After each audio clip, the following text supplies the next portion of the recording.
Muito bem. Vou tentar fazer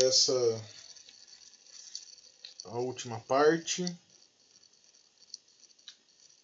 Mas se não der, vai ser a penúltima.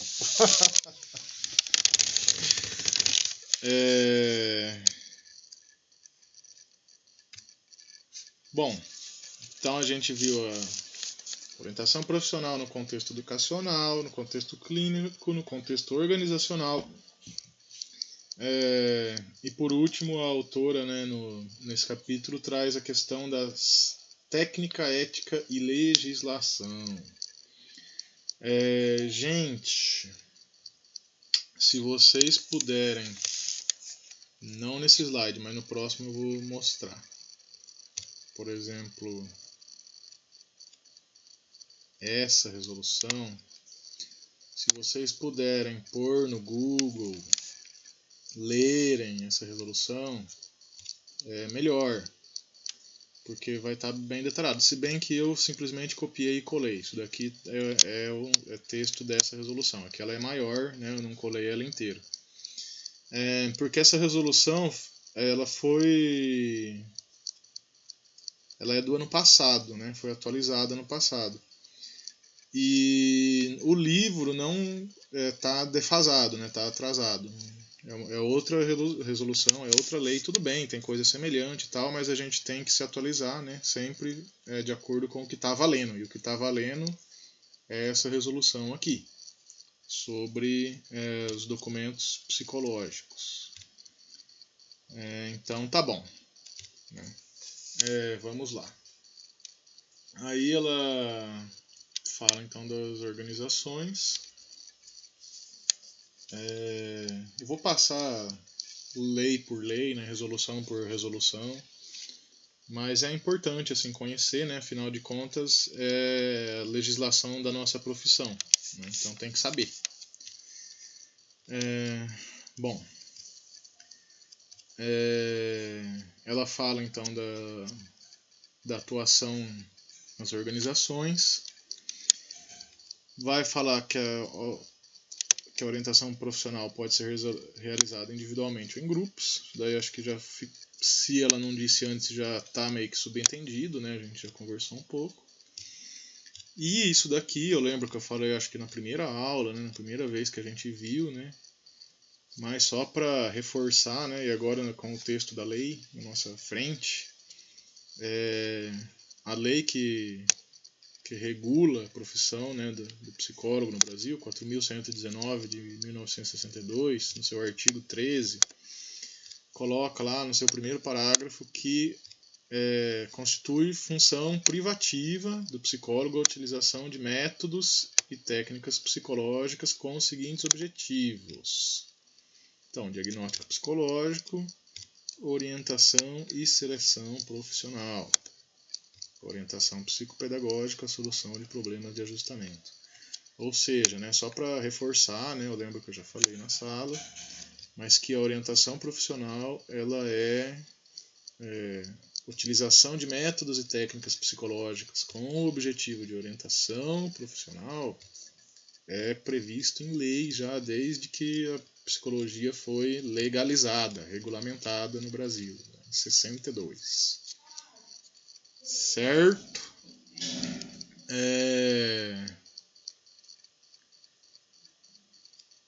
Bom, e aqui o parágrafo 2º, né, é da competência do psicólogo a colaboração em assuntos psicológicos ligados a outras ciências. Então, é isso. Também tem a definição, né, de orientação profissional, que é dessa resolução aqui de 2007. Essa resolução tem muitas e muitas e muitas práticas profissionais, tem lá a definição, o que é e o que não é. Então, bom saber também, né? Então, o que é orientação profissional, segundo a resolução 003 de 2007, artigo 2, artigo 2º, aliás, inciso 5º. A orientação profissional é o processo por meio do qual, por intermédio de métodos e técnicas psicológicas, se investigam os interesses, aptidões e características de personalidade do consultante, visando proporcionar-lhe condições para a escolha de uma profissão. Muito bem definido, né? Então, o que a gente faz é investiga e levanta os interesses, aptidões e características do sujeito, característica de personalidade, né, do consultante. Com qual objetivo? Proporcionar-lhe condições para a escolha de uma profissão. Maravilhoso, perfeito, sucinto, objetivo, do jeito que eu gosto. Bom, e aí, além disso, então, assim, a gente viu que é uma função privativa, tem essa definição. E toda prática psicológica precisa ser documentada. E existe uma norma reguladora de como deve ser esse documento. Essa aqui que eu falei que mudou ano passado, né? A CFP 06, a resolução CFP 06 de 2019. Essa resolução ela vai definir e conceituar os documentos, ou seja, o que é cada documento. Ela vai colocar várias definições, né? Laudo, relatório, etc. A estrutura, como que eu vou escrever cada documento e as normas de preservação, né? Então, isso não mudou, né, do livro para hoje, né, que são 5 anos no mínimo de preservação dos documentos. E claro, né, nunca demais lembrar que é imprescindível o sigilo profissional desses documentos. Há que se considerar o sigilo, né, como todas as práticas psicológicas que envolvem o sigilo. Mas e num contexto que precisa quebrar? Aí precisa quebrar, ok, as situações que precisa quebrar o sigilo também estão previstas já no Código de Ética também. No caso da orientação profissional, o tipo de documento que mais tem a ver, vamos dizer assim, que corresponde a um registro de orientação profissional seria o relatório psicológico. Então, o que é? Então, aí agora a gente... eu vou colocar aqui o texto da lei, né, da resolução, que define, orienta, conceitua, enfim, como proceder, né, como realizar e o que é, e a estrutura, etc., do relatório psicológico. Então, lá no artigo 11, né, vai definir o relatório psicológico. O relatório psicológico consiste em documento que, por meio de uma exposição escrita, descritiva e circunstanciada,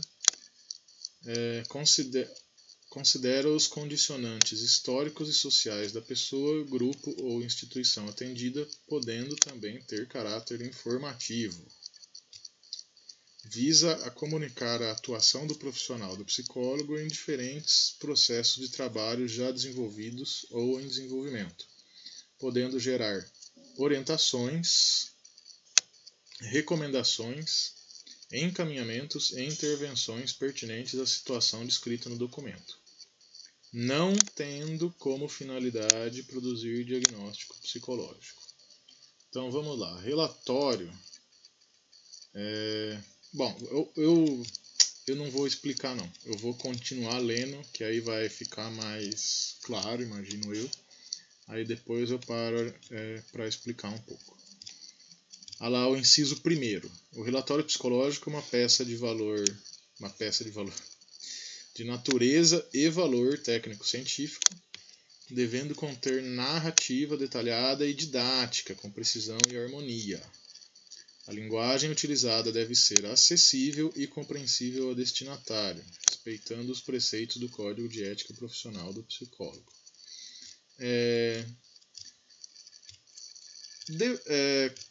Então, o que isso tem a ver, vamos dizer, para orientação profissional? Se for no seu consultório, para você e tal, né, o destinatário é você, então você tem que escrever para você entender.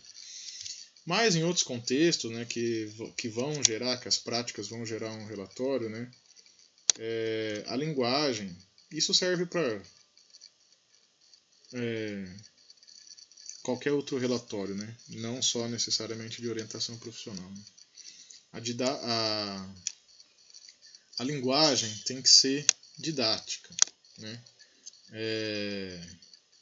Não é para se esconder atrás do psicologuês. Né? Você tem que escrever de um jeito que a pessoa que leia, sei lá, por exemplo, se for um caso judicial, enfim, que vai exigir um relatório, quem for ler, né, se tiver um terceiro que necessite, ou um trabalho multiprofissional, né? Hoje em dia, o mais comum é um trabalho multiprofissional, seja na assistência, seja na saúde, enfim. Ou seja, o seu trabalho vai gerar um relatório que outras pessoas vão entrar em contato. Tem que ser uma linguagem didática. Tem que ser compreensível aos destinatários. E é uma narrativa, né? Então, assim, é um relatório ou relato. Você vai contar o que aconteceu. Foi feito isso, uma exposição escrita, descritiva e circunstanciada. Então, foi feito isso em tal dia, com tal pessoa, em tal hora, em tal lugar, dessa forma, os resultados foram tais, tudo bem descritivo mesmo, descrevendo, contando tudo o que aconteceu. Isso é um relatório. Mas claro que aí vai ter o valor e a natureza técnico-científica. Né? Não é apenas uma história, é uma história com fundamento científico. Continuando aqui, o inciso 2. Deve ser construído com base no registro documental elaborado pelo psicólogo em conformidade com a resolução CFP 01 de 2009. O que é essa resolução? Ela diz que é obrigatório o registro documental decorrente da prestação de serviços psicológicos. Ou resoluções que venham alterá-la ou substituí-la. Então, como não teve, ainda é essa. O relatório psicológico, aí isso daqui está relacionado mais com sessões de clínica, psicoterapia, mas, né, se for a estratégia, né, clínica da orientação profissional, vão ser várias sessões, então cabe também. O relatório psicológico não corresponde à descrição literal das sessões, atendimento ou acolhimento realizado, salvo quando tal descrição se justifique tecnicamente. Este deve explicar a demanda, procedimentos e raciocínio técnico-científico do profissional, bem como suas conclusões ou recomendações. Então, aqui que é a parte do valor e da natureza técnico-científica. Né? Então, você vai contar tudo o que aconteceu tal, e vai explicitar a demanda, qual que é a demanda daquela pessoa, os procedimentos que foram utilizados, o raciocínio técnico-científico, eu utilizei tal procedimento por conta disso, ou utilizei tal procedimento porque para validar ou refutar tal hipótese, enfim, isso é o raciocínio técnico-científico. E as conclusões e recomendações. Acho que foi satisfatório, não foi, acho que eu vou trabalhar mais tal aspecto na próxima sessão, ou outro aspecto precisa ser melhor trabalhado, enfim. É isso. Certo? Dúvidas, comentários, qualquer coisa, comenta aí que a gente responde aí, a gente vê como a gente vai responder. Tá bom? E como que é a estrutura? Então isso daqui é assim, é o que deve ter no relato, né? No relatório. Muito bem. O que deve... é o conteúdo, né? Então até aqui a gente está falando mais do conteúdo.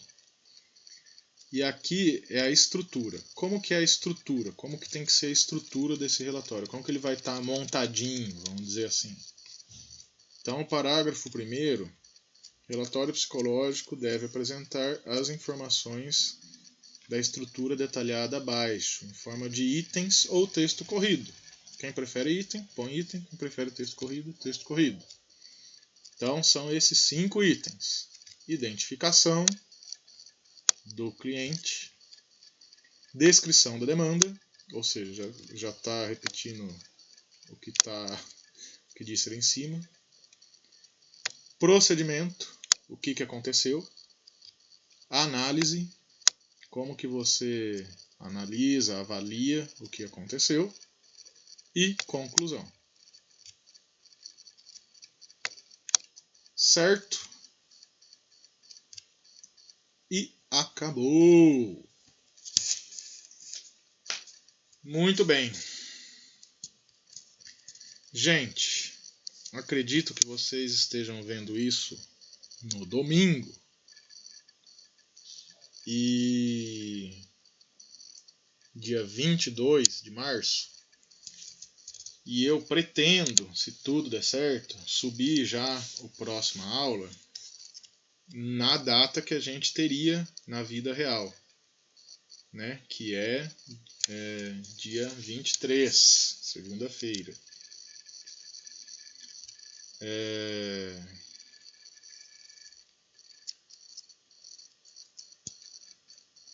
Então eu pretendo subir a próxima aula até dia 23, para a gente não atropelar mais,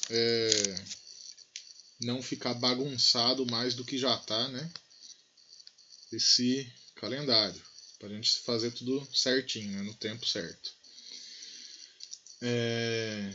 Aí, essa aula do dia 23, de segunda-feira, vai ser o capítulo 1 da unidade 2. Vamos lá no livro.